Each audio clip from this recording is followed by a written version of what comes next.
Saudara-saudari yang terkasih, ada dua hal yang bisa kita refleksikan pada hari raya Pentakosta ini. Yang pertama, Pentakosta adalah juga peristiwa lahirnya gereja.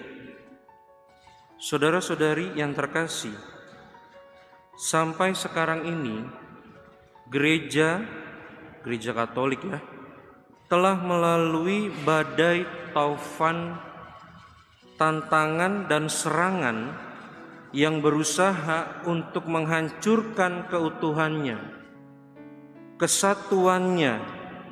Tetapi nyatanya gereja tetap tegak berdiri hingga sekarang, bahkan selamanya. Itu semua karena dihembusi oleh Roh Kudus dan dijiwai oleh Roh Kudus.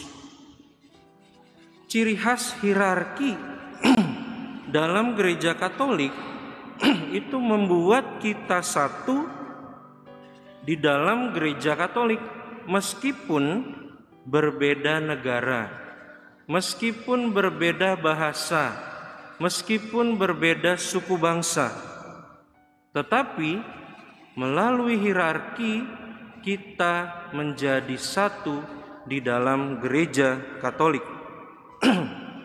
Mengapa liturgi kita pakemnya sama, baik di gereja Katolik Katedral Bogor ini maupun di gereja Katolik Katedral Afrika?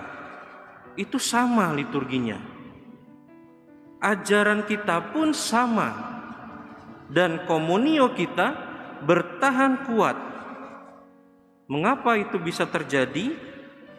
Bukan karena kekuatan media sosial, tetapi karena daya Roh Kudus, Roh Pemersatu dan Roh takut akan Allah. Roh Kudus ini mempersatukan kita. Roh Kudus ini menguatkan kita dalam tugas pelayanan dan pewartaan, kendati sulit menghadapi tantangan.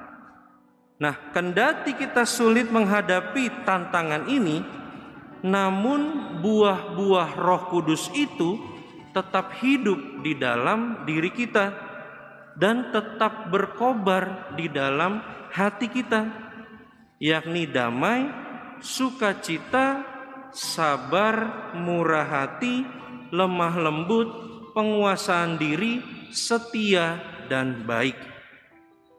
Jadi saudara-saudara yang terkasih, meskipun ada usaha dari perorangan atau kelompok yang berusaha memecah belah gereja, namun gereja Katolik tetap bertahan karena daya Roh Kudus itu.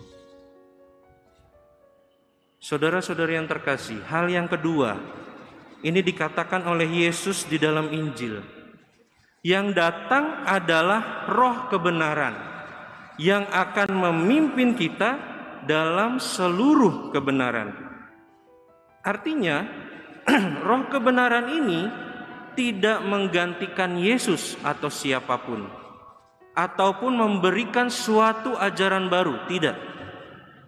Roh kebenaran ini mengingatkan kita akan segala sesuatu yang telah dikatakan Yesus.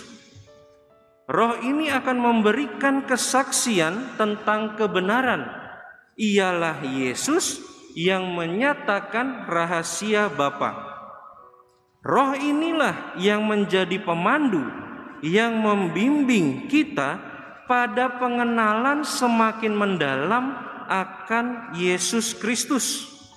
Dan Roh Allah ini akan memaknakan kembali kata-kata Yesus untuk kita dalam situasi baru.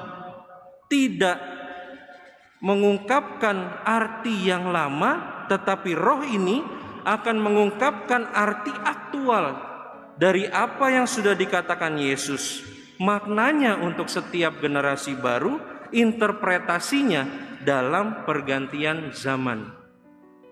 Nah, perkaranya saudara-saudara yang terkasih, masalahnya adalah soal kebenaran dan pembenaran.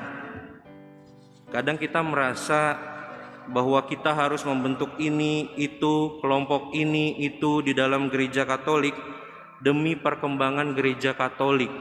Jangan-jangan ini hanya pembenaran saja, bukannya berkembang, malah menjadi eksklusif, malah jadi memisahkan diri dari gereja Katolik. Maka Bapak Ibu, saudara-saudari yang terkasih, mari kita cari kebenaran. Kita mohonkan roh kebenaran itu, kita mohonkan Roh Kudus, roh kebenaran itu, supaya selalu membimbing kita dalam kebenaran, pengalaman akan Yesus yang lebih mendalam, dan tentu saja bertahan setia di dalam gereja Katolik. Tuhan memberkati kita.